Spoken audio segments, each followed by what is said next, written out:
Okay, today we're going to talk about different resonance in your voice, so please stay tuned.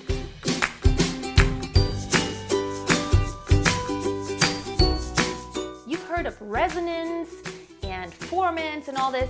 What is resonance? Now, resonance is just an acoustical phenomenon where the sound waves actually resonate. You may have experienced that when you sing a certain pitch, or even when you play the piano. It happens to me all the time. This metronome right here on my piano, when I play a certain pitch, this starts to rattle because it has its own frequency and it starts resonating with that pitch that is being played because it's hitting that frequency that this has. And yeah, probably you hear that saying, oh, it resonates with me, which means you have the same frequency as something. So that frequency is really important. And you have to know that in your head, there's different parts. There's those cavities, it's filled with fluids or air, and there are bones in your head, different bones. There's bones like in your chest, of course, and in your cheekbones here, in your nose, in your ears. There's like all in your skull. There's a lot of different bones. And each one of those parts, they have a frequency. What you want to do now when you sing, of course, every pitch has its own frequency. A440. This is A440, has the frequency of 440 hertz. So whenever you are singing an A440, there may be certain parts of your head that have that frequency, that resonate or potentially could resonate, but they only can resonate with that pitch if you actually let the sound waves get to them. So opening those spaces, and we always talk about opening the spaces, or I've talked about it, all it means is that you are letting the sound waves be distributed into your head as much as possible so that potentially a lot of different parts can resonate with that sound wave so that it's not just the plain pitch that's coming out, but overtones and a lot of different frequencies that are added. It makes for a thicker, richer tone.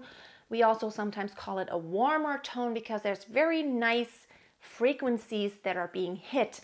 So instead of just going ma, what I'm doing, since my throat is very narrow, I'm not letting the sound waves get into my head, and so nothing really can vibrate. It just can pretty much just escape through my nose and nothing else. If I'm opening up, it's more like yeah, yeah. See, it sounds a little different because different parts resonate and it has a different, the sound waves take a different path. So you want to influence the path they take by having your tongue, your pharynx, your larynx, your soft palate, all coordinated in a very certain way. Also, your larynx plays into this. You can make all different sounds. Now, what's really important is that there are different resonances. We talk about head resonance and chest resonance also.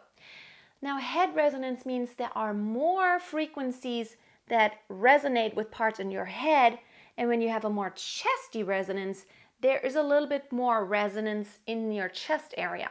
When you have your chest voice and you sing in your chest voice, and if you put your hand there, so when I'm speaking right now, obviously I feel it vibrate here quite a bit because there's a lot more chest resonance. When I speak up here, I don't feel anything here. I don't feel any vibrations. It's more in my head. So you can actually kind of do like this, like the Vulcan thing.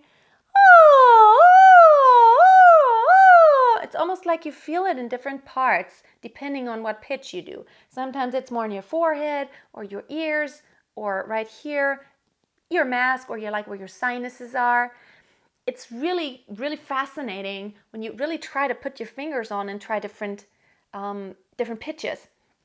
You know that when you go to a nose, ear, throat specialist and they give you a hearing test, sometimes they don't put earphones on, but they just put something right here on this bone because this bone connects to your inner ear and the frequency You don't need the frequency to go right into your ear. It's enough if the frequency is right on your hearing bone right here, because it's a more direct way of hearing.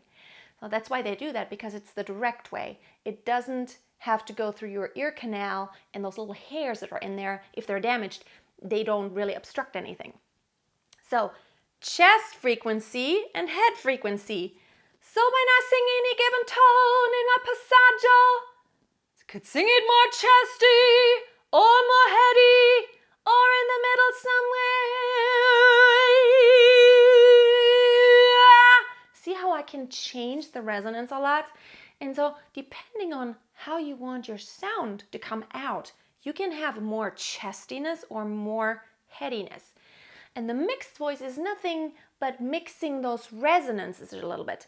You can't be in the middle of your registers. It's like your registers are defined, but there's not like a switch where you switch suddenly from chest to head.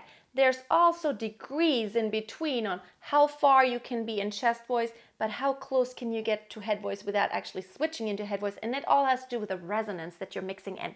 I hope that makes sense. It's very sciencey, but if you know those principles, it makes a lot more sense. You can play around with it, because sometimes I want to sound not so chesty, but sometimes I want to sound more chesty.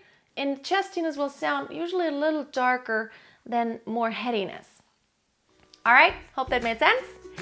Have a wonderful day. If you have not subscribed to my channel, please hit that subscription button and make sure you hit that bell, because then you will be notified about all new videos. Otherwise, you may miss some, and that would be a shame, because I put out new videos every week. Thanks for watching. Until next time, don't forget, always have a song in your heart and always keep on singing. Bye.